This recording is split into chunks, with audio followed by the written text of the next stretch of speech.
Bonjour, bonsoir à tous et bienvenue dans un nouvel épisode de Durabilité et maintenant, qu'est-ce qu'on fait? Et aujourd'hui, on a eu la bonne idée de parler mobilité avec notre invité du jour, Giorgio Giovannini. Bonjour! Bonjour.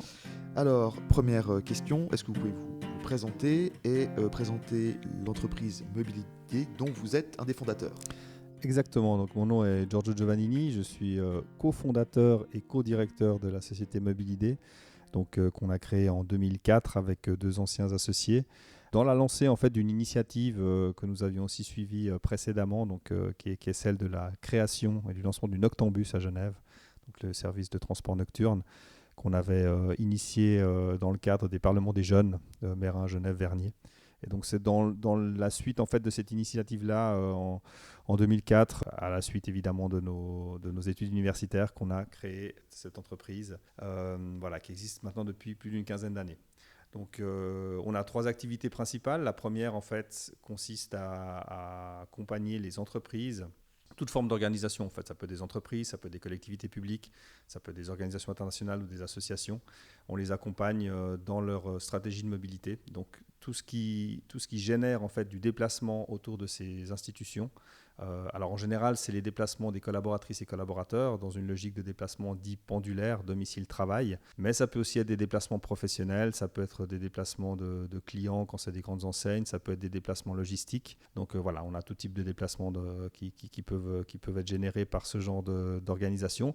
Et donc nous, en fait, ce qu'on vient faire, c'est que dans un processus assez classique de consulting, on vient comprendre quelle est la génération de ces déplacements. On essaye aussi le plus possible d'en faire quelque chose de participatif, donc à travers des enquêtes et en discutant directement en fait avec les personnes concernées. Et puis troisième étape et étape finale assez classique dans le consulting, c'est qu'on donne des recommandations et un plan d'action pour mettre en œuvre en fait les mesures. Donc ça, c'est notre activité principale, notre cœur de métier. À côté de ça, on a une autre activité qui est un petit peu concomitante, qui est à la première, c'est celle de créer des logiciels, des outils de gestion de la mobilité. On n'avait pas vocation à être des éditeurs de logiciels. On a commencé à le faire parce que, à partir de 2006, on se rendait bien compte que les recommandations qu'on amenait aux entreprises nécessitaient en fait un certain nombre de ressources, alors de ressources humaines a priori, que les entreprises n'étaient pas prêtes à engager pour gérer tout ça. Et donc on a créé en fait des ressources techniques, donc des outils logiciels pour pouvoir gérer la mobilité au quotidien. Donc on en a fait un certain nombre de manière individuelle entre 2006 et 2013. Puis en 2013, on a rassemblé toute cette expérience dans un seul outil qui s'appelle Fairpark, qui est un outil qui permet de gérer la mobilité du quotidien. Et puis la troisième secteur d'activité, qui est un petit peu hérité d'ailleurs du premier, c'est justement la création et la gestion de services de mobilité qui, eux, sont centrés plutôt sur Genève. Donc on continue à gérer un petit bout du Noctambus, puisqu'on gère toujours la communication et puis la modération à l'intérieur des véhicules. Et puis on a créé à côté de ça donc une association, c'est souvent des structures associatives qu'on crée. Donc Cali Service, qui est un système de retour des courses à domicile. Faites vos courses, on vous les ramène à vélo électrique à la maison. Bienvenue, qui est un système de stewarding urbain. Et puis une centrale mobilité qui est localisée dans la zone industrielle de Plan-les-Ouates, qui œuvre pour les entreprises de la zone, justement dans cet accompagnement vers des mobilités durables. On a bien compris le domaine dans lequel Mobilidé était actif. Moi, j'aimerais revenir un tout petit peu sur l'historique. Donc, vous avez dit que quand vous étiez jeune, vous faisiez partie du Parlement des jeunes à Genève et vous avez lancé cette idée de Noctambus.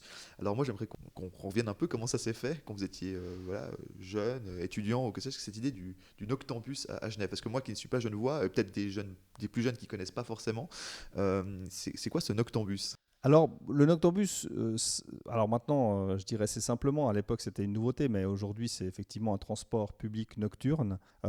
Et puis ça a émané en fait du Parlement des jeunes pour une raison assez simple, c'est que dans ces parlements, l'idée c'était de discuter des problématiques et des enjeux et des besoins en fait de la jeunesse.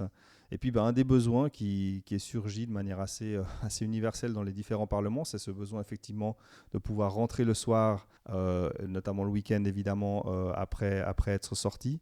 Et à l'époque, en fait, il n'existait rien. C'est-à-dire qu'en fait, on avait des transports publics qui s'arrêtaient, rien, quoi. s'arrêtaient à minuit et demi, et qui effectivement empêchaient de rentrer après. Alors, on avait toujours le moyen de rentrer, mais soit il fallait rentrer à pied, soit il fallait rentrer avec vélomoteur ou ce genre de choses, ou alors les parents qui venaient chercher. Et donc l'idée, c'était de créer finalement un service pour un besoin existant. alors que finalement rien n'existait à l'époque. Et donc, assez naturellement, donc c'est ces trois parlements, hein, donc c'est Meyrin, Vernier et Genève, en fait, qui se sont mis ensemble sur ce projet-là. Et donc, c'est la première ligne qui a été créée, d'ailleurs, entre Meyrin et Genève.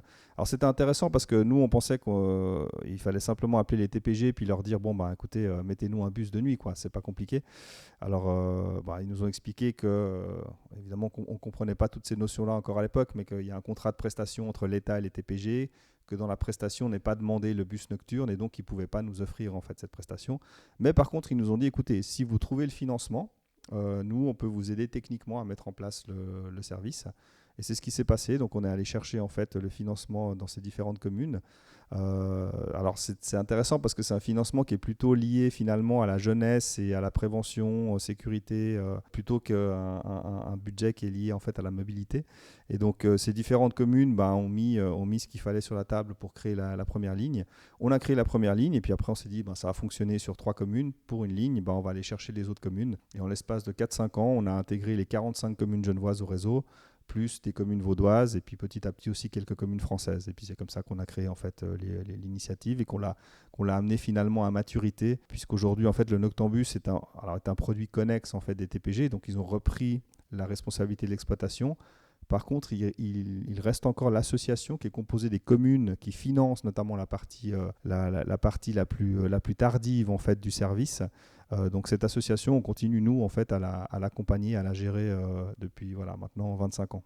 Donc on a bien compris un peu comment vous aviez, avec vos cofondateurs et co-directeurs, créé cette idée du Noctambus. Et donc après, naturellement, vous êtes resté dans le domaine de la mobilité. Vous avez commencé par ça, vous avez reçu, j'ai vu, des prix, des financements et autres. Et donc vous êtes resté dans ce domaine de la mobilité et vous avez commencé à développer tous ces autres projets. Du coup, quelles ont été un peu les grandes étapes depuis ce Noctambus qui date des années 90, c'est ça voilà. Ouais. Et jusqu'à maintenant où effectivement, vous êtes actif dans plein de secteurs différents où on va détailler après les différentes problématiques. Donc comment s'est fait dans votre esprit aussi, dans votre carrière, cette évolution d'étudiants qui s'intéressent à des besoins comme vous venez de décrire, à aujourd'hui Mobilidé qui développe plein de projets liés à la mobilité durable. Alors, comme je vous disais, ce qui s'est passé, c'est qu'on a parallèlement en fait je dirais au suivi du projet Noctambus et à son épanouissement, nous on faisait nos études avec mes 2 anciens associés. Puis on est arrivé plus ou moins au même moment, parce qu'on a à peu près le même âge, hein, donc on est arrivé plus ou moins au même moment à la fin de nos études académiques. Et puis assez naturellement, alors déjà on s'est posé la question, c'était plus la motivation, j'allais dire à ce moment-là, était plus l'idée de faire quelque chose, de continuer à faire quelque chose ensemble. Ça avait très bien fonctionné pour le Noctambus, on s'entendait très bien et puis voilà, c'est vrai que pour moi, en tant qu'entrepreneur, c'était une motivation assez fondamentale. Donc l'idée justement de pouvoir faire quelque chose avec des copains et puis de pouvoir continuer je veux dire, à amener un projet. Donc du coup, on s'est simplement posé la question en disant, bon, est-ce qu'on fait quelque chose ensemble ou pas? Et puis assez naturellement, évidemment, comme on vient du Noctambus et puis qu'on a créé cette initiative qui est quand même en lien fort avec la mobilité, on s'est dit que voilà, un secteur qui était assez peu investi à l'époque, parce qu'évidemment aujourd'hui, quand on parle de plan de mobilité, quand on parle de gestion de la mobilité... Aujourd'hui, c'est vraiment à la mode. Voilà, c'est à la mode. On entend tout le temps parler. Exactement, on entend parler. Et puis les gens, enfin la culture de ces questions-là a beaucoup augmenté en 15 ans dans les entreprises. Si on fait un retour en 2004, il faut s'imaginer qu'à ce moment-là, quand on allait dans les entreprises parler de plan de mobilité, c'était quelque chose d'assez ésotérique, quoi. Les gens ne comprenaient pas ce qu'on leur proposait ou ce qu'on leur demandait. Ouais. D'ailleurs, je rappelle pour les auditeurs qui ne le savent peut-être pas, aujourd'hui ça paraît quelque chose de naturel, mais aujourd'hui il faut bien rappeler que la fin des années 90, le début des années 2000, c'est le pic maximum d'utilisation de la voiture dans nos pays. C'est-à-dire que là où on a vraiment le plus de véhicules qui mettent en circulation, le plus de kilomètres, avec des moteurs qui ne sont pas forcément aussi performants que ceux qu'on a aujourd'hui. Donc on est d'accord qu'à cette époque-là, il y avait toutes ces questions sur le réseau autoroutier, donc il fallait le finir, ou on réfléchissait déjà à l'époque, on parlait... Je me souviens, dans les années 2000, on parlait déjà de la 3e voie entre Genève et Lausanne et compagnie, qui est encore en question aujourd'hui, on ne sait pas trop. Donc il faut bien rappeler le contexte dans lequel vous avez commencé à émerger, quoi. Oui, alors c'est vrai que c'était un contexte qui était compliqué. Alors on était en pleine guerre des transports à Genève, hein. C'était vraiment, effectivement, vous soulevez cette problématique de la voiture et Tout le monde avait une voiture, quoi. et de Enfin, sa prédominance. Et c'est vrai qu'on était en fait dans ce monde-là. Je dirais que les projets en fait de redéploiement de trams, vous savez, à Genève, en fait, on a complètement supprimé tous les trams sauf la ligne 12, alors qu'à l'époque on et allait. maintenant, ils reviennent en force, quoi. Oui, oui, c'est ça. Alors, à l'époque, on allait en tram jusqu'à Hermance, hein, donc je veux dire, enfin, on avait vraiment un réseau de tram énorme. Et puis, du coup, ces années-là, c'est effectivement les années où politiquement, bah, ça se combattait parce que il fallait récupérer de l'espace public et le prendre sur la voiture pour redéployer en fait ces formes de mobilité collective et notamment le tram. Et alors, ce qu'il faut dire pour reconnecter effectivement avec l'articulation entre Noctambus et puis Mobilidé, c'est que bon, il se trouve que parmi mes deux associés sont Antonio Hodgers et Jérôme Savary.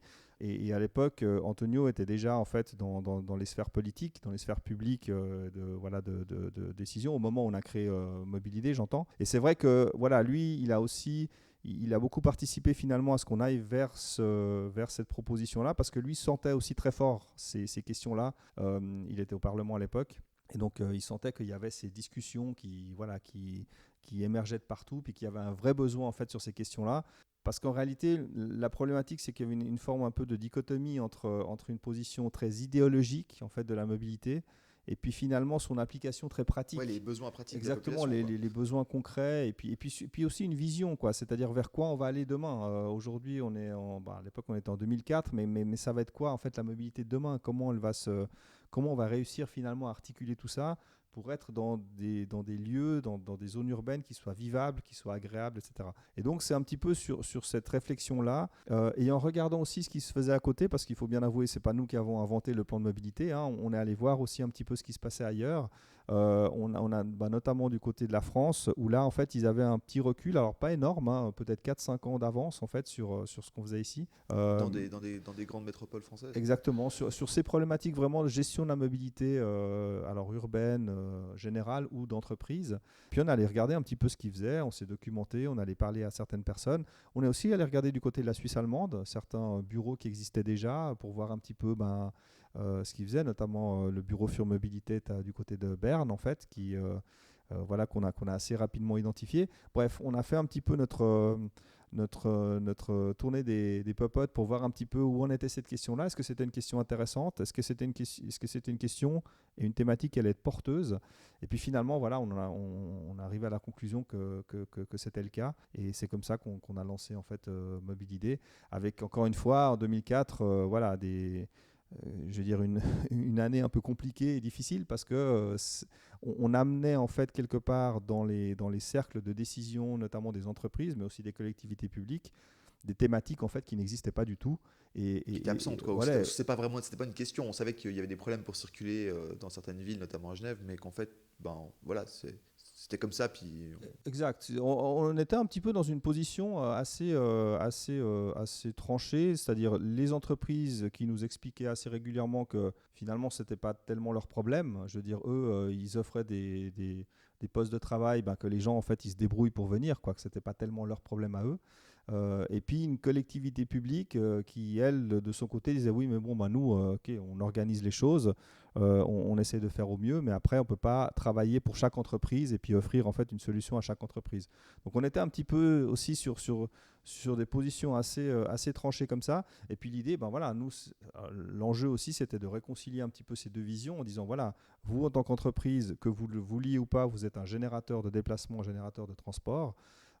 Et donc, vous avez potentiellement une responsabilité finalement sur ces questions-là. on va revenir Voilà. là-dessus après. Et puis de l'autre côté, la collectivité publique, ben oui, évidemment, elle doit entendre aussi un petit peu quels sont les besoins. Puis quand on est, je sais pas, dans des zones industrielles ou dans des zones qui sont mal desservies, que ce soit en transport public, que ce soit en voie cyclable, etc., et ben qu'il y a quand même un travail à faire pour amener ces infrastructures et ces services qui sont quand même constitutifs d'une mobilité différente.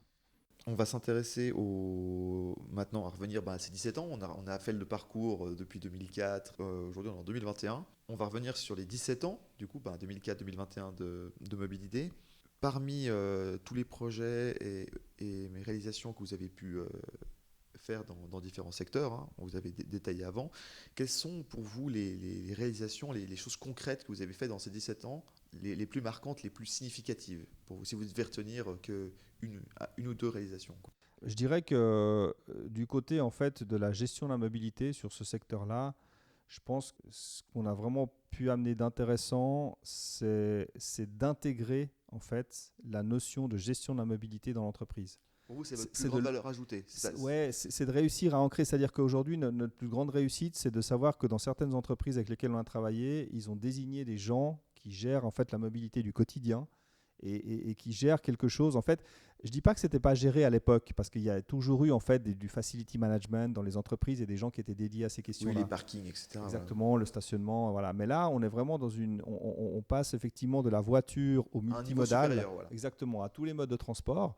Et on a vraiment des gens qui ont pu vraiment se concentrer sur un champ beaucoup plus large de la mobilité. Et ces choses-là sont ancrées. Ça, c'est un élément. Et puis le deuxième élément, c'est qu'on a des résultats aussi qui sont hyper intéressants. C'est-à-dire que nous, on a réussi... Comme par exemple avec quoi?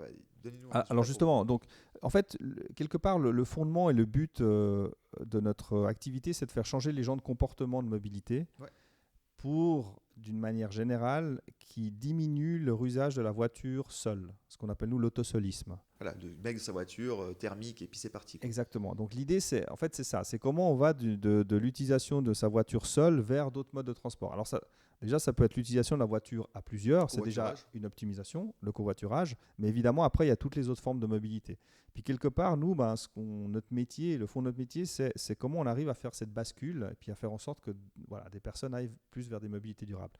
Et dans cette perspective-là, dans certaines entreprises, on a réussi à diminuer de plus de 50% la demande en stationnement individuel. Donc ça veut dire qu'il y avait un parking, par exemple, qui avait 100 places, et aujourd'hui, occupé, et aujourd'hui, c'est à 50, c'est ça? Alors, ça dépend des situations. C'est-à-dire, ça peut être ça. Alors, ça, c'est une situation qui est plutôt, on va dire, une exception. Ça existe, mais c'est plutôt une exception. Par contre, ce qu'on a réussi à faire, c'est que dans les situations où le parking était extrêmement contraint, ouais, où il y avait beaucoup trop de demandes par rapport à l'offre disponible, ouais, voilà. On a fait en sorte que la capacité de stationnement soit suffisante pour la demande. On a fait diminuer cette demande et on l'a orientée vers d'autres modes de transport. Et tout ça, effectivement, dans une perspective aussi, c'est important à dire, c'est qu'un plan de mobilité, malgré son nom très soviétique, ça doit être quelque chose de joyeux et d'intéressant et de désirable. Et donc l'enjeu très soviétique, j'adore. Oui, parce que c'est vrai que c'est un peu, ça nous dérange toujours. Mais... On peut faire sans revenir trop en arrière, on peut faire de la planification sans être soviétique. Oui. Voilà, mais je rappelle juste. Hein, non, mais c'est tout à fait juste. Et ce que je veux dire, c'est que, en fait, je pense que ce qui est un petit peu dissonant, c'est que nous, ce qu'on essaie d'amener, en fait, mais pas que nous, ceux qui font ce genre de démarche. Proposer des choix différents. C'est exactement. C'est que, en fait, ce soit. Vous n'êtes pas en train d'imposer voilà. On n'impose rien, parce que de toute façon, à la fin, c'est les gens qui choisissent leur mobilité. Donc, on peut pas. J'ai une question là-dessus après. Et ça, on peut rien y faire. Mais ce que je veux dire, c'est que l'idée, c'est d'avoir un plan de mobilité. Ça doit avoir comme finalité une dimension de désirabilité. Il faut que ce soit désirable. C'est-à-dire que les gens, il faut qu'ils ce soit intelligible, ce soit désirable, ce soit inspirant. Et puis les gens, il faut qu'ils aient envie d'aller vers autre chose. Que ce soit pratique, ce soit pas qu'il y ait, oui, ça peut être désirable, ça peut être intelligent, ça peut être vertueux, tout ça. Mais si on prend 2 fois, 3 fois ou 4 fois plus de temps pour faire un trajet. Ah bah c'est clair en prenant la voiture. Mais ça, alors ça c'est un positionnement qu'on a eu dès le départ. C'est-à-dire que nous, on est bien pas, de le dire. Hein, oui, on n'est pas du tout anti-voiture. C'est-à-dire la voiture, c'est une invention qui est extraordinaire et qui permet de faire beaucoup de choses. Alors bon, parfois, c'est un petit peu la variable d'ajustement sur un aménagement du territoire qui est un peu, qui a pas été bien pensé au départ. Et donc, on ajuste avec la voiture. Mais la voiture fait évidemment partie du mix, en fait, de la mobilité. C'est évident. Par contre, nous, ce qu'on dit, en fait, c'est plutôt, OK, choisissez le mode de transport le plus intelligent, le plus raisonnable, le plus raisonné en fonction du déplacement que vous devez faire. En fonction de nos besoins, quoi. Exactement. On adapte le mode de transport aux besoins. Surtout qu'aujourd'hui, on revient en 2021, au moment où on enregistre ce podcast. Aujourd'hui, l'offre de mobilité, notamment, après on parlera justement de la dichotomie entre les zones rurales et les zones urbaines, mais restons dans les zones urbaines, Genève et Lausanne et leur agglomération.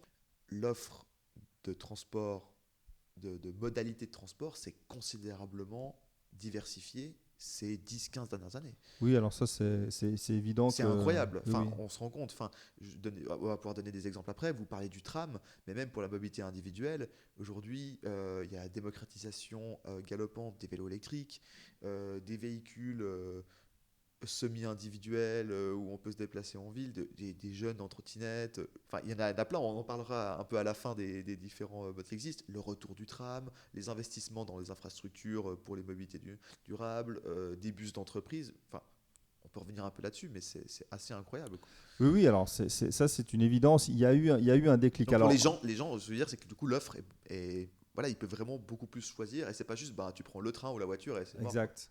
Non, non, alors c'est sûr que, et c'est pour ça que la collectivité publique a sa part de travail à faire, elle est indispensable. C'est clair que quand on crée un CEVA à Genève, je veux dire, c'est une colonne vertébrale finalement de Monstrueuse, la ouais. mobilité. Quand on a créé le M2 à Lausanne, je veux dire, avec le succès qu'on lui En connaît, 3 semaines, il était plein. ouais, ouais, En donc 3 semaines, il était en surcapacité. Les gens l'avaient adopté, mais en un claquement de doigts. C'était absolument. incroyable. Non, mais c'est Incroyable. pour ça que, et c'est assez impressionnant, c'est-à-dire qu'aujourd'hui, on a quand même la preuve assez généralisée que l'offre en fait de mobilité va générer la demande. Et c'est vrai pour les transports publics, c'est vrai pour la mobilité douce, c'est impressionnant là. Enfin bon, là on a eu une Le période nombre de cyclistes. un peu spécifique liée à la crise sanitaire qui a amené, enfin qui a sorti les gens des transports publics, qui se sont reportés. Alors bon, pas mal aussi sur la voiture solo, mais quand même pas mal aussi sur la mobilité douce. Et la création de bon, bah, ce qu'on a appelé les coronapistes, en fait, ces pistes cyclables un petit peu faites du jour au lendemain, bah, aujourd'hui, en fait, elles rencontrent largement leur public, en fait. Et quand on fait une voie verte, par exemple, entre Annemasse et Genève, je veux dire, c'est voilà, on a un succès qui est grandissant. Donc, il y a une appétence, en fait. Il y a une appétence vers des mobilités Les alternatives. gens le veulent. Et Ouais. les gens veulent. Et si on l'accompagne à la fois donc, avec des mesures des collectivités publiques couplées à des mesures justement de l'employeur, de l'entreprise, si on fait ce couplage, et ben, du coup, on arrive à faire des propositions qui apparaissent comme étant intéressantes, comme étant attirantes pour que les gens aillent vers des modalités différentes. J'aimerais qu'on reste justement sur cette question du citoyen. Et après, on reviendra sur les entreprises, les collectivités publiques. Je vais poser la question justement sur les citoyens. Vous parlez des gens, des gens du quotidien, vous, moi, n'importe quel employé, mère de famille, étudiant ou personne âgée ou que sais-je. C'est quoi la place du citoyen, quel impact il peut avoir dans son report modal? Parce que justement, lui, il gère la demande. Il gère pas forcément l'offre, à part si vous êtes vendeur de vélo. Voilà, ben, bon, il y a la route, mais vous voyez ce que je veux dire. Donc il est vraiment dans la demande. C'est quel est l'impact qu'on peut avoir au-delà de l'entreprise sur la mobilité du citoyen et quel rôle il a à jouer? Pour vous, comme vous avez le recul de mobilité, vous avez partagé cette question avec beaucoup de personnes depuis 17 ans. Où est-ce qu'on met le citoyen, le consommateur de mobilité? Quelque part, c'est le consommateur de mobilité, si on peut l'appeler comme ça. C'est un peu un gros mot, mais Évidemment, la mobilité, en fait, une de ces problématiques, c'est que c'est l'affaire de tous, et puis en même temps, c'est une affaire très individuelle. On est vraiment voilà, dans cette logique où ok, c'est moi qui choisis mon mode de transport, mais forcément, le choix que je vais faire va avoir une influence sur tous les autres, puisqu'en fait, ce qu'on se partage, en fait, finalement, c'est l'espace public. De ce point de vue-là, en fait, moi, je pense que ce qu'on peut amener en fait de différent ou d'éclairant justement pour le citoyen, c'est à la fois de lui montrer, de lui démontrer qu'il y a d'autres formes de déplacement qui sont possibles, mais sans encore lui dire que tu dois le faire. C'est pas ça, c'est lui dire voilà un petit peu quel est l'univers du possible. Et puis l'idée en fait, c'est que la mobilité en fait, elle soit un peu raisonnée aussi. C'est-à-dire que nous on a fait des analyses. Je reviens un petit peu à l'entreprise, mais parce que la mobilité on est là pour pendulaire ça. On est là pour ça. est la plus problématique.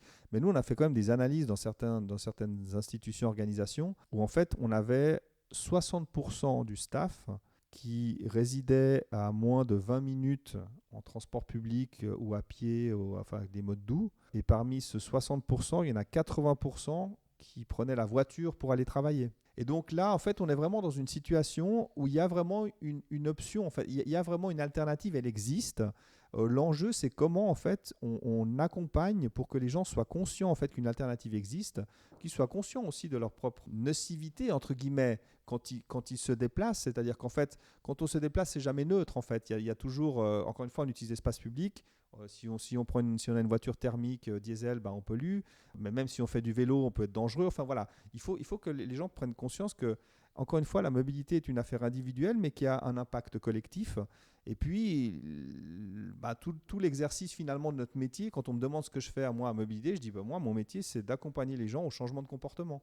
Dans le fond, c'est ça. Exactement. Voilà. Mais on est dans... Et d'aider à ce que ça se passe le mieux possible. Oui, parce que en fait, vraiment, ce qui est important dans cette phrase, c'est l'idée d'accompagner. Et l'accompagnement, en fait, ça fait référence finalement à l'idée que tout ça soit humanisé, soit dans l'empathie, soit dans la joie presque. Enfin, je veux dire, l'idée, c'est qu'on n'est pas en train de pousser les gens vers autre chose. Il faut les accompagner. Et ce qui est intéressant aussi, c'est que finalement, le changement, c'est toujours pareil. C'est que le changement, nos cerveaux sont programmés pour être réticents au changement en général. Mais il se trouve que quand ces changements se font, et je pense que ce qu'on rencontre dans nos villes aujourd'hui suite au coronavirus, notamment au boom en fait qu'on a du vélo par exemple, on se rend bien compte que ce changement-là finalement, peut-être même qu'il était attendu en fait, mais il a fallu le petit déclic, le petit coup de coude pour que les gens s'y mettent, essayent, expérimentent et puis finalement adoptent une mobilité différente. Et j'allais dire un petit peu dans la joie en fait, c'est-à-dire dans une mobilité heureuse et pas dans une mobilité contrainte ou perçue comme telle. Je pense que c'est vraiment un enjeu très important. Et on va revenir aux enjeux, justement. Vous avez dit quelque chose de très intéressant. On entend beaucoup parler, et j'aimerais que vous reveniez là-dessus, parce qu'on va s'intéresser aux solutions, à cette question des 3, 4, 5 km, de ces déplacements, on va dire, justement, qui sont à 15-20 minutes en transport public ou en vélo, ou n'importe quelle autre forme de mobilité, et où les gens ont eu l'habitude depuis longtemps d'utiliser la voiture pour ce genre de déplacement. Et en fait, on dit que l'enjeu il est là. Parce qu'il est évident que pour quelqu'un qui doit faire 100 km, tous les jours et qui est pendulaire, il n'y a pas 10 000 solutions. Il y a la voiture, le covoiturage ou le train. Train longue distance, on a un très bon réseau ferré en Suisse, on est d'accord. Mais quand on parle de mobilité urbaine et des gens qui habitent d'un côté de la ville et qui vont travailler au centre ou que sais-je, on parle beaucoup de justement comment est-ce qu'on fait pour enlever un maximum, se débarrasser un maximum de ces trajets en voiture de 2 ou 3 km, quelque part qui polluent énormément parce que c'est des trajets où on doit beaucoup redémarrer, s'arrêter, redémarrer, et puis quelque part où on est quasiment tout aussi rapide en prenant d'autres formes de mobilité. Donc quelles sont les solutions qu'on peut mettre en place sur ce type de trajet ? Alors, vous savez, ce qui génère en fait ce genre de déplacement, en tout cas que vous avez pu observer, ouais. En tout cas sur les déplacements pendulaires, en fait, ce qui va à 90%, ce qui va créer, enfin ce qui va conforter ce déplacement, c'est qu'on a une place de parking à l'arrivée. Et c'est un peu une lapalissade de le dire. C'est clair que s'il y a une place de parking, il y a une voiture qui est attendue, forcément. Il y a la place, je vais me mettre, quoi. Exact. Mais c'est là où, justement, il y a aussi une responsabilité de la part des employeurs par rapport à ces questions-là. C'est-à-dire que, alors je ne suis pas en train de dire que les employeurs doivent renoncer à leur place de parking. Je dis juste, en fait, et c'est tout le but et le sens de notre approche, c'est de dire, bien sûr qu'il y a des gens qui doivent encore utiliser leur voiture, mais l'enjeu, c'est de dire, il faut laisser ces espaces de stationnement à ceux qui en ont le plus besoin. Et ceux qui en ont le plus besoin, ce n'est pas nous qui le définissons. C'est dans une démarche participative qui émerge, en fait, si possible, parce que des fois les entreprises ne le souhaitent pas, mais si possible évidemment des collaboratrices et collaborateurs, qui émerge en fait ce sens du besoin impératif, qui d'ailleurs n'est pas nécessairement lié à la distance, et c'est plutôt lié en fait à l'accessibilité. Le premier critère en fait de choix du mode, c'est le temps de trajet, c'est pas la distance. Et vous pouvez très bien typiquement être, je sais pas moi, habiter à Lausanne et puis travailler à Genève. Et puis finalement, être plus rapide en train. C'est une demi-heure en train. Exactement. Alors que si vous prenez la voiture le matin, quand vous arrivez au Vengeron et puis vous devez rentrer dans Genève, enfin c'est juste vous allez perdre vous mettez plus de temps entre Lausanne et le Vengeron qu'entre le Vengeron et le centre-ville. Le centre-ville de Genève. Donc si vous voulez, c'est voilà, l'idée c'est le temps d'accès. Et encore une fois, l'enjeu c'est de se dire ok. Par rapport en fait à ces moyens que moi en tant qu'entreprise je mets à disposition, notamment la place de parking, comment j'arrive à générer finalement une mobilité qui est cohérente et encore une fois qui est raisonnable et raisonnée. Par rapport à ces gens qui habitent près et puis qui pourraient faire autrement, là c'est tout le sens d'un plan de mobilité.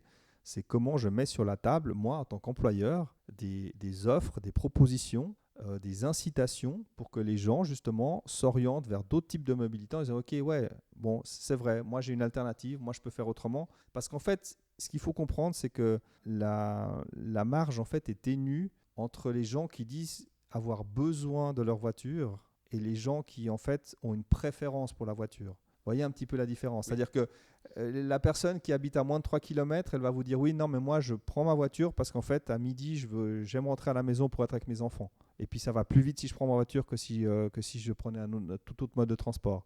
Et c'est vrai que c'est face à ces objections-là qu'on doit amener finalement des réponses qui soient cohérentes, qui soient pertinentes. Ça ne veut pas dire que cette personne-là, elle va changer. Ça veut dire qu'on va lui donner les moyens de réfléchir et très concrètement de pouvoir changer si elle le souhaite.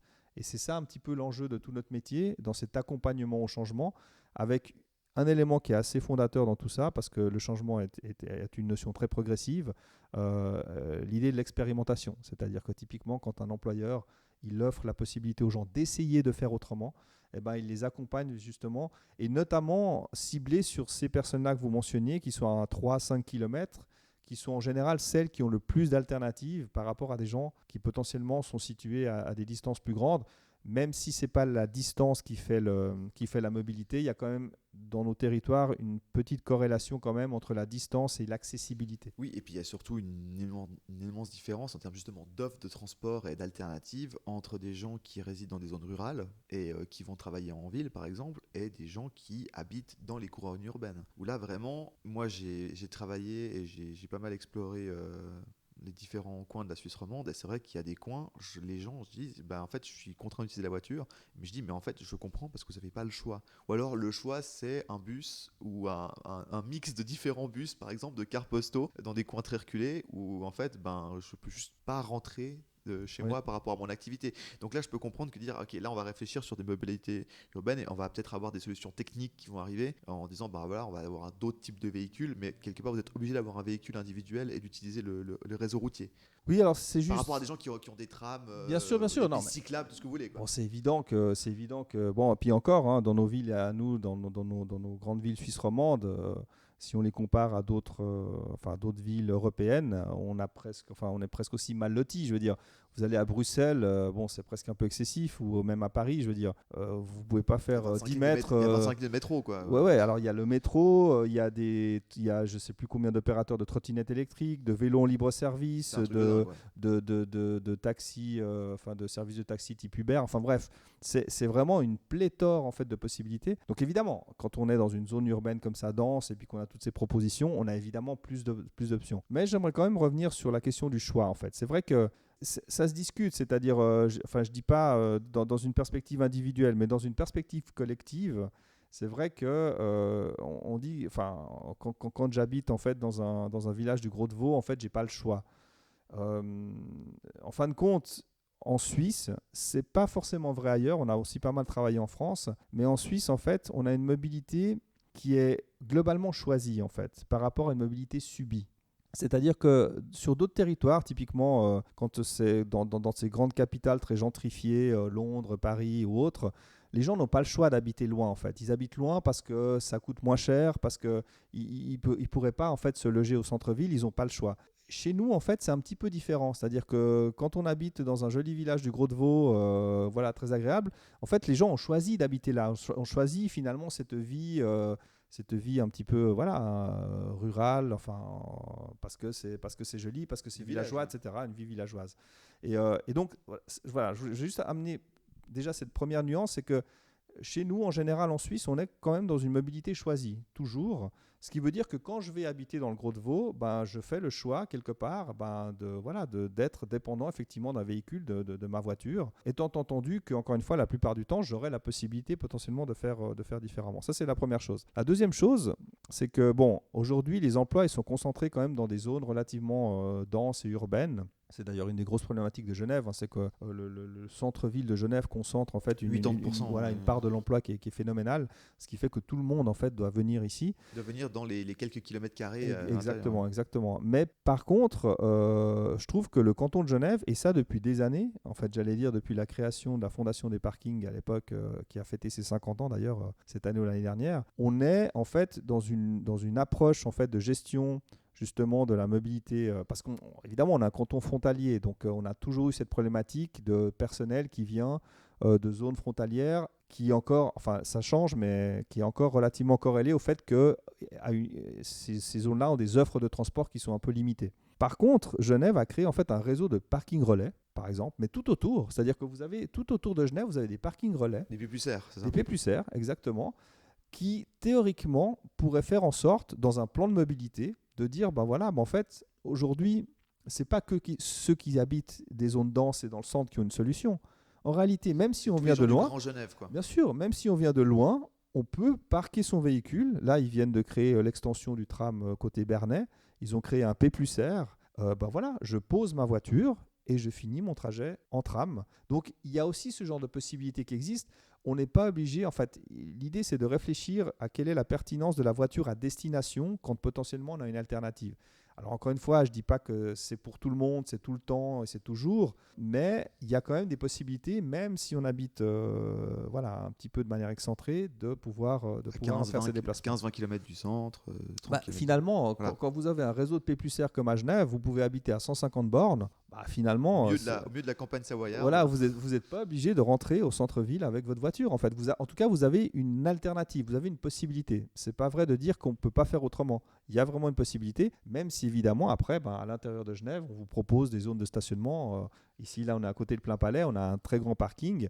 Donc on a quelques grands parkings en fait en centre-ville qui évidemment invitent aussi les gens à venir potentiellement en voiture, évidemment. Alors, je ne résiste pas.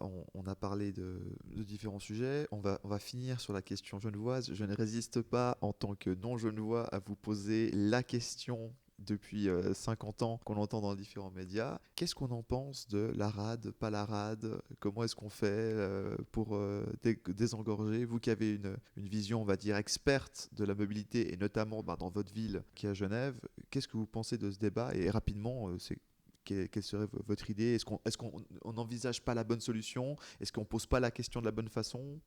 Moi, je pense que... Alors, cette question-là, en fait, elle est... La traversée... Un tunnel sous le lac, qu'est-ce qu'on fait? Indépendamment du fait que ce soit un tunnel, un pont, tunnel-pont, parce qu'il y a aussi le concept du tunnel-pont, enfin, je veux dire, indépendamment, je dirais, de la solution technique, je pense que sur le besoin, à mon sens, il est pertinent et uniquement pertinent s'il est corrélé à une densification de la rive gauche de Genève, en fait. C'est-à-dire qu'aujourd'hui, économiquement, pour moi, ça n'a pas de sens en fait de construire. Alors, ce qu'ils appellent donc la finalisation finalement du ring autoroutier, ça n'a pas beaucoup de sens de le construire parce qu'en réalité, et ça les chiffres le montrent, il n'y a pas le besoin. Quand on regarde en fait les déplacements qu'il y a entre la rive gauche et puis la rive droite, notamment pour la mobilité quotidienne, on est en train de servir à peu près 2% de la population genevoise. Et donc la construction servirait à 2% des gens. Alors, c'est-à-dire, en tout cas, sur le papier, c'est quand on regarde les chiffres des déplacements, donc ça, c'est les informations de je suis dans une commune, dans quelle commune je me rends pour aller travailler. Si on regarde cette information-là, par rapport aux gens qui sont sur la rive gauche et qui devraient travailler sur la rive droite, au-delà évidemment du centre-ville, parce que ces gens-là ne prendraient pas le pont ou le tunnel, et du coup, en fait, on est en train de servir 2 à 3% de la population genevoise. Donc la question aujourd'hui, économiquement, c'est de se dire, est-ce qu'on va investir effectivement les milliards qu'il faudrait investir pour ça au lieu de les mettre ailleurs?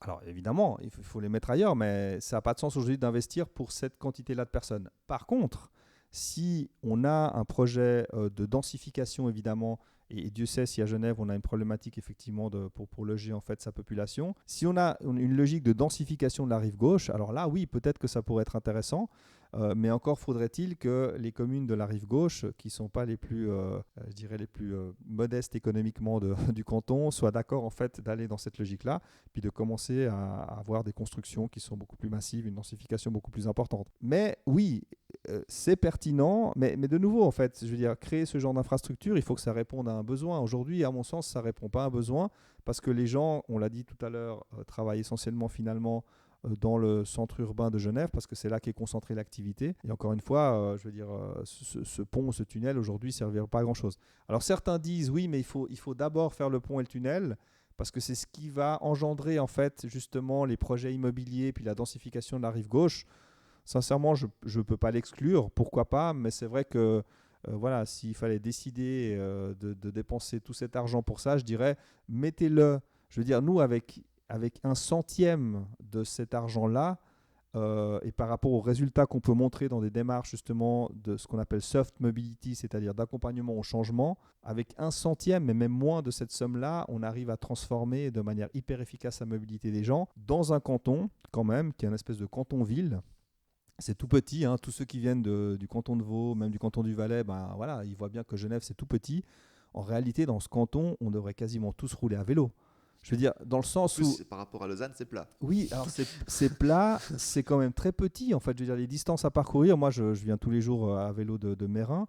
Alors Meyrin, quand on dit Meyrin par rapport à Genève, on se dit ouais, c'est déjà relativement loin, Ouais, c'est c'est vers en l'aéroport et dehors. tout. Je veux dire, c'est 7 km, quoi. Donc, c'est 7 km. Il y a des gens qui 20 viennent. minutes. Ouais, c'est ça, c'est 20 minutes en descente, après un petit peu plus en montée. Il y a quand même un petit effet de pente. Mais je veux dire, on a un territoire qui est hyper cyclable, en fait. On devrait presque tous se balader à vélo sur ce territoire-là. Parce Ceux qui peuvent, quoi, qui sont en, alors, ouais, bah, maintenant, il y a les vélos électriques en plus. Donc, ça aide énormément aussi, bah, justement, pour la pente et puis pour les des gens qui sont moins distances. en forme aussi. Voilà, exactement. Et puis pour les distances un peu plus grandes. Mais voilà. Donc, si vous voulez, j'ai l'impression qu'il y a beaucoup d'autres choses à faire avant de Que de dépenser faire des ouvrages d'art à effectivement. plusieurs milliards. Ouais, voilà, effectivement. Mais encore une fois, j'y vois pas une inutilité absolue. Hein. Je dis pas non, il faut jamais faire ça. C'est impossible. Ça va. Enfin, je suis pas en train de donner mon avis sur le côté esthétique ou quoi que ce soit. Non. Je pense qu'aujourd'hui, on n'en a pas besoin. Peut-être que demain, on en aura besoin. Aujourd'hui, pas. Et je pense qu'on peut utiliser cet argent de manière beaucoup plus intelligente et, j'allais dire, tout aussi efficace, si ce n'est plus.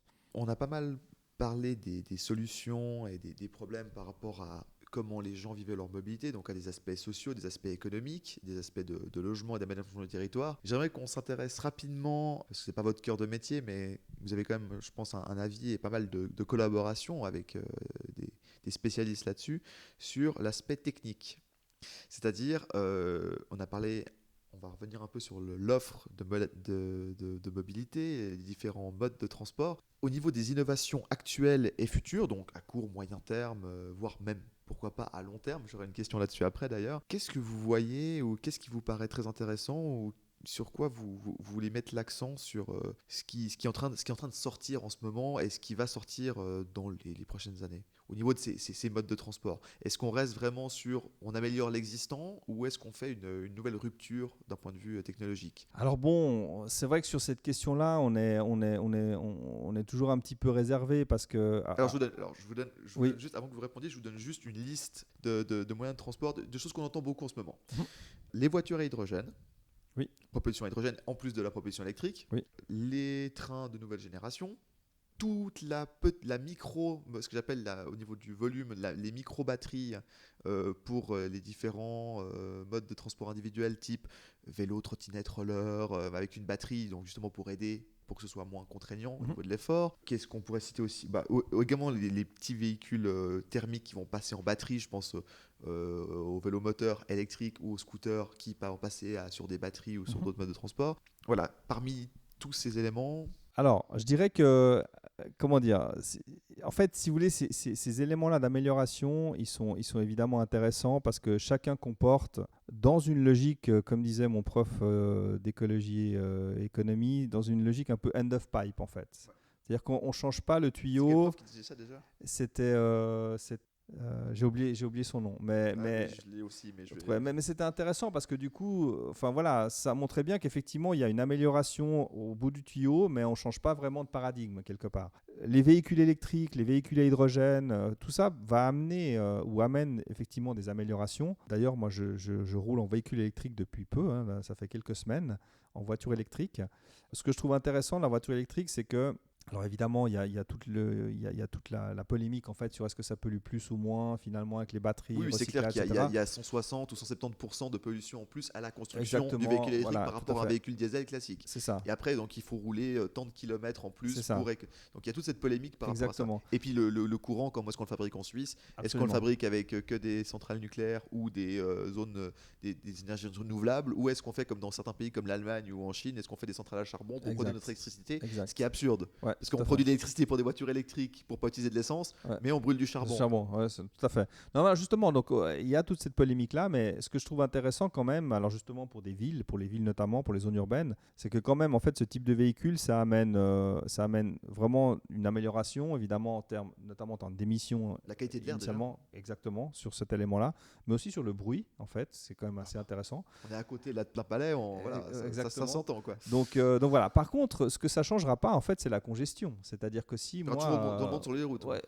c'est-à-dire ma voiture, ma nouvelle voiture électrique, elle prend autant de place que mon ancienne voiture électrique en fait, thermique. Donc finalement, de ce point de vue-là, en fait, on change pas vraiment les choses. On les améliore encore une fois au bout du processus, mais ça change pas fondamentalement les choses.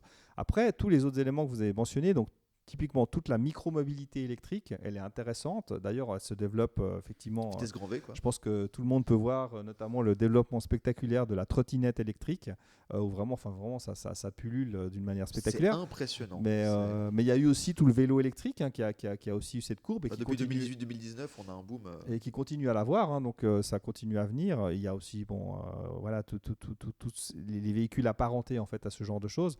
Alors, moi, je dirais qu'en fait, la révolution ou l'évolution par rapport à ces questions-là, c'est vraiment je dirais, la multimodalité. En fait, c'est la vision finalement d'une mobilité, on va dire, à la carte, qui n'est pas monomodale. Soit de la multimodalité, soit ce qu'on appelle l'intermodalité. Donc, l'intermodalité, c'est le fait que sur un trajet, on utilise plusieurs modes de transport. Je prends ma trottinette électrique, je vais jusqu'au train, je rentre dans le train, je ressors, je réouvre ma trottinette électrique et je vais au travail. Donc ça, c'est de l'intermodalité. Puis la multimodalité, c'est l'idée qu'un jour, je vais prendre le train pour aller au travail et puis le jour d'après, en fait, je vais prendre un autre mode de transport.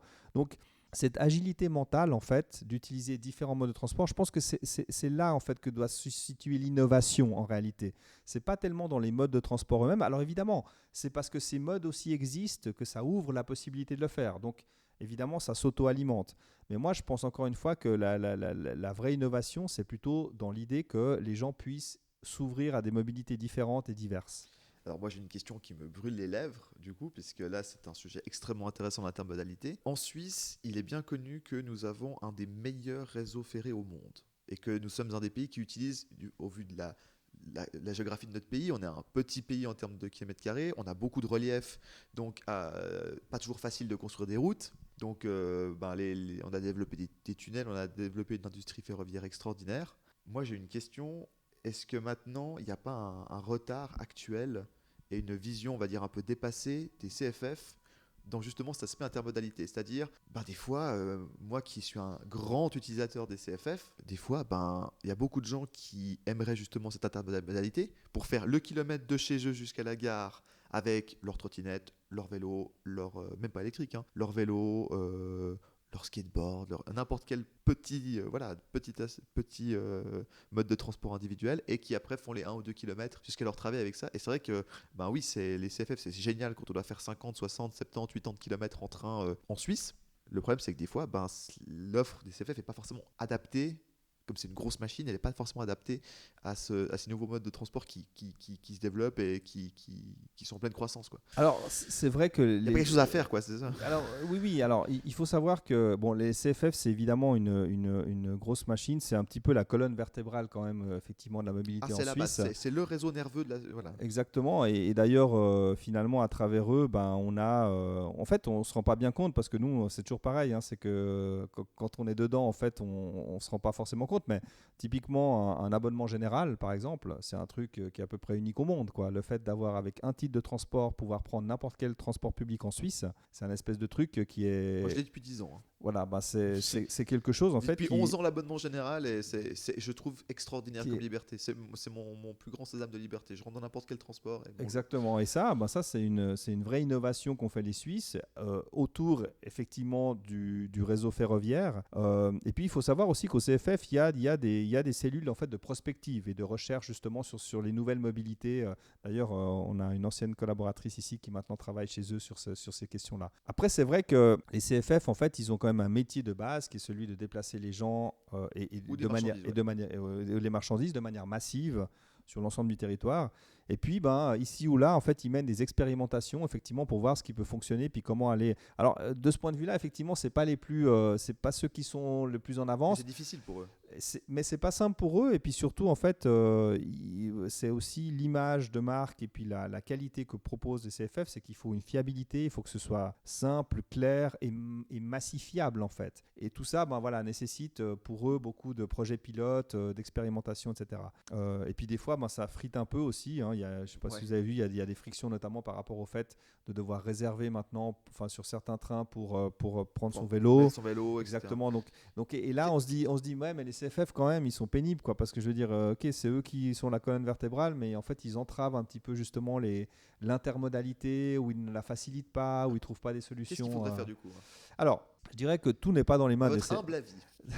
Non, mais tout n'est pas dans les mains des CFF. C'est-à-dire que si demain, typiquement, si on a une ville qui est équipée, c'est-à-dire si quand moi je descends de mon train, Ou de mon tram. ou de mon tram, je peux trouver derrière en fait un vélo en libre service, ou je peux trouver une trottinette en libre service, ou je peux trouver une voiture en libre service.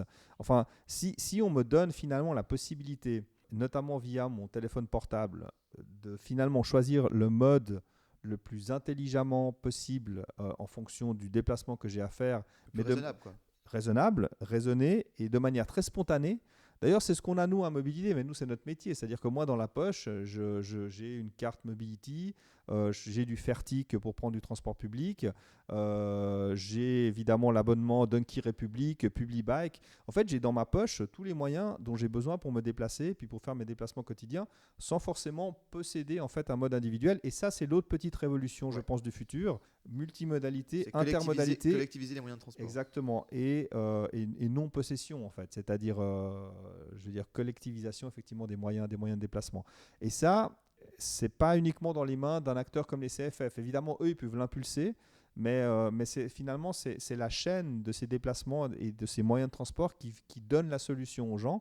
Sachant qu'évidemment, en l'occurrence, pour les CFF, oui, ils pourraient potentiellement, sur certains points, faire mieux, parce qu'il restera toujours des gens qui préfèrent prendre leur vélo, pliable, leur vélo électrique, leur trottinette électrique, avoir un mode personnel et individuel.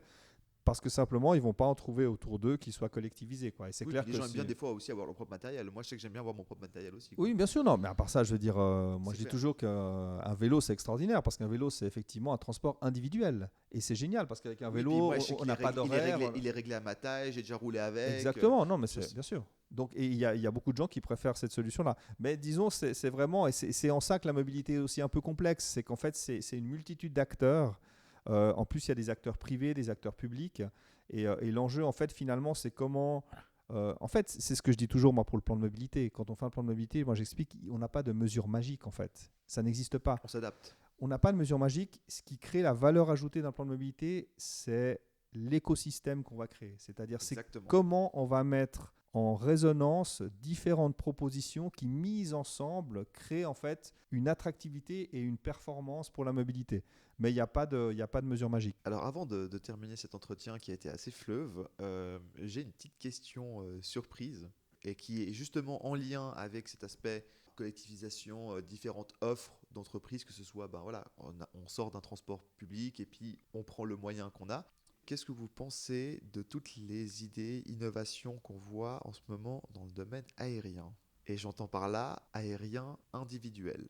Il y a beaucoup de gens qui sortent en ce moment des prototypes où on voit qu'on commence à bien maîtriser et avoir de moins en moins de risques sur des moyens de transport aériens. Je monte dans mon petit sorte de drone ou jetpack ou que sais-je qui fonctionne avec un carburant ou une solution, on va dire, de motorisation renouvelable. Donc pas avec du diesel ou de l'essence. Et il y a un endroit où je peux me poser dans un centre où on me loue cet objet. Et puis il y a différents centres répartis comme ça. Est-ce que vous pensez que c'est possible qu'on voie ça un jour? Est-ce que vous pensez que c'est viable? Est-ce que vous dites en fait ça n'y arrivera jamais à cause des normes de sécurité et que l'État voudra jamais? Parce que techniquement on voit qu'il y a des choses qui commencent à sortir. Donc techniquement ça c'est envisageable. Mais après alors, au niveau de la société c'est encore tout différentes choses. Donc c'est un peu, est-on dans l'utopie totale ou est-ce que c'est possible qu'on voie ça un jour au cours du 21e siècle? Non, mais je pense qu'effectivement aujourd'hui on a des technologies qui permettent déjà de faire ça en l'occurrence. Maintenant, moi je ne crois pas qu'on va piloter nos véhicules dans les airs. Ça, je n'y crois pas en fait. Il n'y aura pas de permis, quoi. Il y aura pas. En fait, on sera pas nous des pilotes. Par contre, ce qui peut se produire, c'est qu'effectivement, le pilotage se fasse automatiquement. C'est-à-dire que il y a ce fameux concept notamment d'Airbus, effectivement ces ailes volantes qui viennent vous chercher là où vous êtes, qui vous déposent, puis après vous pouvez continuer avec le véhicule. Donc, mais c'est le système qui vous pilote en fait, c'est-à-dire qu'il va vous amener à tel ou tel autre tel endroit, c'est pas vous qui devez apprendre à piloter. Donc ça, je dirais d'un point de vue technique, si quelque chose se massifie, ce sera plutôt, à mon avis, sur ce modèle-là. Piloté avec un ordinateur ou un système, Oui, etc. oui, Voilà. en fait, c'est autopiloté, quoi. Je veux dire, c'est pas, Vous ne pouvez pas vous balader n'importe où dans les airs Oui. pour des questions de... Ouais, on imagine bien pour quelles questions c'est-à-dire C'est ça. de sécurité, de liberté, de trafic aérien, de Imaginez, sécurité, c'est la base. Quoi. Je veux dire, Imaginez qu'on se déplace tous, il y a 100 000 personnes dans les airs. Oui, c'est ça, passer un brevet de pilote, vous voyez bien le temps que ça prend, donc imaginez si tout le monde devait être dans les airs et tout ça. Donc, alors peut-être que... Mais on peut imaginer un service, c'est ça que je dis. Oui, alors un service, bien sûr. Alors ça par contre, oui, ça pourrait exister, d'ailleurs ça existe déjà, mais avec... En utilisant cet espace à basse altitude,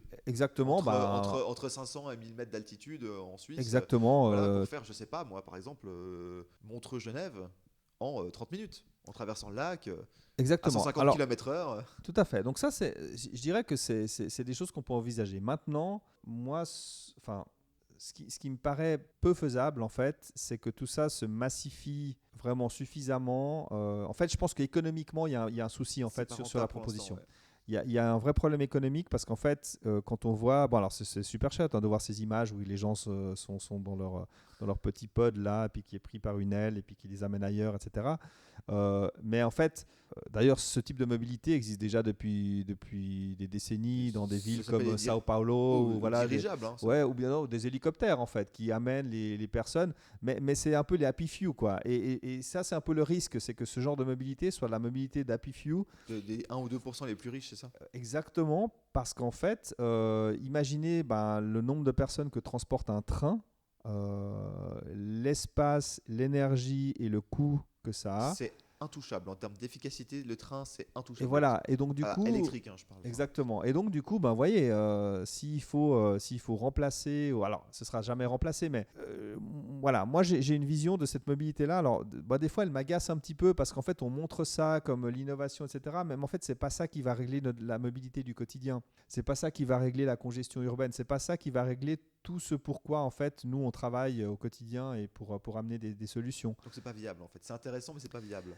Mais en fait, c'est théoriquement viable, mais je dirais qu'à ce stade, mon impression, c'est que c'est viable comme le Concorde. C'est-à-dire que effectivement, c'est réservé à les dirigeables allemands de la fin du début du siècle passé. Oui, exactement. Donc moi, j'ai un peu cette intuition-là pour le moment. Alors peut-être que l'avenir me contredira. Puis c'est vrai que quand on regarde l'histoire de l'humanité, si on avait dit il y a 4000 ans à n'importe quel être humain sur Terre que un jour on allait voler en fait avec des avions, enfin c'est comme hallucinant un avion, quoi. Je veux dire, le poids de ce truc-là qui s'envole sur des milliers de kilomètres, enfin c'est quand même inconcevable. Et c'est clair qu'il y a 3-4 000 ans, c'était inconçu. Enfin, les gens, ils pouvaient pas l'imaginer. Donc c'est vrai que je suis toujours un peu prudent par rapport à ces questions-là parce que je veux dire, on voit ce qui se passe avec SpaceX, par exemple, qui révolutionne un certain nombre de préconçus qu'on avait, avec des voyages, justement, de nouveau pour les happy few, mais de nouveau des voyages en orbite, etc., avec des solutions qu'on n'imaginait pas il y a 10-15 ans. Bien sûr. Et aujourd'hui, on a des précurseurs un peu barrés comme Elon Musk qui proposent, pourquoi pas un jour, d'autres personnes comme ça dans d'autres domaines, quoi. Non, mais je pense que vraiment, c'est la qualité, le défaut du cerveau humain, c'est qu'il n'a pas de limite et puis on a une capacité finalement d'ingénierie et d'ingéniosité en fait qui est quand même assez impressionnante pour le meilleur et pour le pire malheureusement, mais c'est comme ça. Mais moi voilà, sur ces solutions là, moi je dirais que encore une fois, pour moi, c'est des solutions qui peuvent complémenter pour certains qui auront la possibilité de le faire, mais c'est pas ça en fait qui va régler finalement nos problèmes de villes vivables, de villes agréables. Ça peut y contribuer un petit peu à la marge, mais c'est pas ça la solution vraiment, quoi. J'en avais une dernière avant de conclure, et de nouveau, vous pouvez aussi répondre rapidement là-dessus. On a vu dans certaines villes, notamment pas mal de villes, notamment de pays en développement, où on a construit des réseaux de transport, notamment dans des villes qui ont pas mal de relief, qui sont sur des collines. On a vu pas mal se démocratiser, notamment avec la collaboration d'entreprises suisses spécialisées là-dedans, de tout ce qui est le transport en cabine. Vous savez, comme les cabines de ski, ils le mettent, je sais que à La Paz, par exemple, en Bolivie, ils en ont un, à Alger, on peut trouver ça où justement les gens, il y a des cabines qui tournent, comme chez nous dans les stations de ski quelque part, et les gens, ils vont d'un point à un autre point dans le centre-ville en rentrant, comme nous quand on rentre dans le M2 à Lausanne, c'est un peu sur ce genre de plateforme. Est-ce qu'avec des Suisses qui sont tellement attachés à leur paysage, est-ce que c'est vraiment quelque chose, une offre de mobilité publique comme un métro. Un métro c'est caché, mais comme un métro, un tram ou autre chose qui peut se mettre en place, ou est-ce que finalement, non, en Suisse, quelque chose qui est en l'air, sur des poteaux perchés comme ça verra jamais le jour, parce que quelque part, de nouveau, comme on a une mobilité qui n'est pas subie, mais plutôt choisie, on va dire, non, on va pas choisir de payer pour ça et d'avoir ça qui est sur nos photos, nos images de ville et dans notre vision, notre vue au quotidien, quoi. Alors, en fait, les télécabines. Ouais, en fait, alors, dans le jargon, dans le métier, on appelle ça le transport par câble, en fait. Ouais, le transport par câble. Nous sommes les champions du monde du transport par câble en Suisse. Je veux dire, c'est en Suisse qu'on a... On a le plus de cas par habitant. Le plus de kilomètres, effectivement, par habitant. Donc, on est des champions du monde de ce type de transport. C'est pour cette ville comme Sion, par exemple. Une ville comme Sion qui est au creux d'une vallée. Exactement. Et où il y a plein de gens qui travaillent à Sion qui sont dans les coteaux. Exactement. À côté. Est-ce qu'on pourrait pas avoir il y a la gare de Sion, donc de nouveau la colonne vertébrale, la gare de Sion qui relie tout le reste du réseau CFF, et à la gare de Sion, on aurait une plateforme avec 2 ou 3 lignes qui partiraient, je sais pas, une sur la montée direction Anzère-Savièse, et une autre qui irait côté Vezona, Ninda, qui devenait un grand centre. Peut-être juste avant de l'application en Suisse, ce qu'il faut dire, c'est que en fait, le transport par câble est un transport hyper intéressant parce qu'il est moins cher à l'investissement. Oui. Il est moins cher en fonctionnement, il a une emprise au sol qui est assez faible, puisqu'il y a des très faible. Donc en fait, c'est hyper intéressant à tout niveau. Évidemment, la contrainte que ça pose, c'est cette contrainte que vous mentionniez, c'est ce côté en fait, visibilité. Et puis d'autant plus si on parle de transport par câble urbain, parce que c'est de celui-là un petit peu, c'est plutôt celui-là qu'on évoque. Oui, parce qu'en montagne, personne ne s'en plaint jamais, tout le monde est très content d'avoir un câble. Exactement, et puis c'est vrai que ça traverse évidemment la densité d'habitation en montagne est quand même beaucoup plus faible que si on faisait passer effectivement un transport par câble ici au milieu de Plainpalais. Mais en tout cas, ce qui est sûr, c'est que en tout cas, tout ce qu'on a lu et tout ce qu'on a... Je verrais bien une plateforme avec l'arrêt Plainpalais, justement comme il y a une place avec un immense poteau, une plateforme avec les gens qui arriveraient par câble. Alors voilà, vous pouvez sortir de votre cabine Plainpalais avec, je sais pas, Cornavin, Plainpalais. Après, je sais pas. Moi, en tout cas, Plainpalais, je verrais bien un poteau là. Non, mais ça va même plus loin, c'est-à-dire que dans les projets, notamment donc Poma aussi, qui est l'entreprise française en fait, qui est aussi locale. Nous, on a vu des projets qu'ils ont fait pour les zones urbaines. C'est hyper intéressant parce qu'en fait, le principe, c'est que la cabine, elle est en l'air quand elle se déplace, et puis quand elle va en station, elle redescend au niveau du sol, elle prend et elle dépose les gens au sol, et puis elle remonte. Oui. Donc ça existe. Oui, c'est ça qui existe. Ou alors le fait que on mette des stations où justement soit il y a un ascenseur, soit il y a 2 étages d'escalier. Voilà, exactement. Et puis, on reste à peu près en l'air. Ouais. Et puis simplement les gens vont sur la plateforme comme quand nous on prend l'escalator pour aller à un métro. Exactement. Quelque part on descend 2 étages sous terre aussi. C'est ça. Non, mais les concepts en fait ils sont assez avancés économiquement. Ils ont pu démontrer que c'était possible. Après évidemment il y a la grande réticence. On a eu un projet avec l'ancien magistrat à Genève sur la mobilité d'un transport par câble entre Plan-les-Ouates et l'aéroport pour justement connecter en fait ces 2 pôles qui sont aujourd'hui connectés, très bien connectés par l'autoroute et relativement compliqués à rejoindre par transport public. Et donc tout le monde prend l'autoroute quelque part. Donc pour trouver une alternative, c'est un projet qui a été maintenant remis dans les cartons parce que le magistrat n'est plus là. Mais oui, je pense que c'est des éléments pour moi qui sont hyper intéressants, qui sont hyper innovants. L'acceptabilité sociale me paraît complexe. D'autant plus en Suisse où effectivement, je veux dire, les oppositions, elles peuvent venir vraiment de toutes parts et de manière assez libre. N'importe quel propriétaire terrien. Exactement, et c'est bien que ce soit comme ça, mais voilà, donc ça créerait une complexité très importante. Maintenant, appliquer en fait à nos vallées alpines, c'est hyper intéressant. D'ailleurs, les projets que vous mentionnez depuis Sion vers d'autres endroits. J'ai pas mentionné ça par hasard. Ouais, c'est des projets qui sont dans les cartons. Certains d'ailleurs ont été validés, je crois, récemment. Ce serait extraordinaire. Avec l'idée, ça. Voilà, justement, de remonter sur aujourd'hui, on va dire, ces anciens villages de montagne qui aujourd'hui sont devenus des villes, en fait, des villes résidentielles. On parlait de Nanda, Nanda c'est énorme. Bon, Montana, il y a déjà il y a déjà un funiculaire de le funiculaire qui existe. Mais c'est vrai que ça, c'est des solutions, d'autant plus que ces gens-là, en fait, ces pendulaires qui viennent travailler en fait en vallée. C'est que de la voiture ou du carte postale. Et oui, et ils sont quasiment tous au même moment sur la route pour faire le même trajet en fait. Qui dure 5 minutes en voiture et qui durerait 3 minutes en cabine, quoi. Exactement, donc là je trouve que évidemment c'est des perspectives qui sont hyper intéressantes et puis nous en tant que champions du monde de ce type de mobilité, je trouve que c'est d'autant plus... On a le savoir-faire, les entreprises, la main d'œuvre. On a tout ce qu'il faut sur place et on a un recul de plusieurs décennies, enfin je veux dire ce serait évidemment très adapté en fait pour Donc nous. quelque part, ça c'est déjà plus concret et plus applicable comme moyen de transport aérien que d'avoir son petit Uber en bot drone, quoi.